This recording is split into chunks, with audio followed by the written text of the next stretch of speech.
మల్కాజ్గిరి రాష్ట్రంలో తరచూ జరుగుతున్న విద్యుత్ ప్రమాదాల నివారణకు విద్యుత్ శాఖ ప్రత్యేక చర్యలు ప్రారంభించింది. మల్కాజ్గిరి 137 డివిజన్ పరిధిలో ఎలక్ట్రిక్ స్తంభాలకు వెళ్లాడుతున్న కేబుల్స్, వాడని వైర్లు తొలగింపు పనులు ఉదయం నుంచి ఏఈ ఆధ్వర్యంలో కొనసాగుతున్నాయి. ఈ సందర్భంగా అధికారులు, సిబ్బంది పరిసర ప్రాంతాలను సందర్శించి ప్రమాదకరంగా వెళ్లాడుతున్న కేబుల్స్ ను తొలగిస్తున్నారు. స్థానికులు మాత్రం ప్రాణాలకు ముప్పుగా మారిన ఈ కేబుల్స్ తొలగింపుతో ఊపిరి పీలుస్తున్నారు. ముందస్తు చర్యల ద్వారా పండుగల సమయంలో ఎలాంటి ప్రమాదాలు జరగకుండా జాగ్రత్తలు తీసుకోవడం పట్ల వారు సంతృప్తి వ్యక్తం చేస్తున్నారు.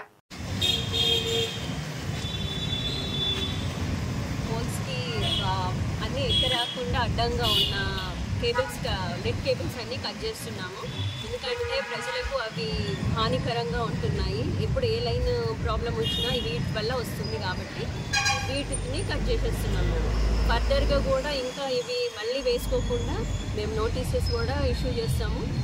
మళ్ళీ వేసుకుంటే కనుక యాక్షన్ తీసుకుంటాం, ఇనిషియేట్ చేస్తాం. కేబుల్ తొలగించే స్పెషల్ డ్రైవ్ ఇప్పుడే ఉంటుంది.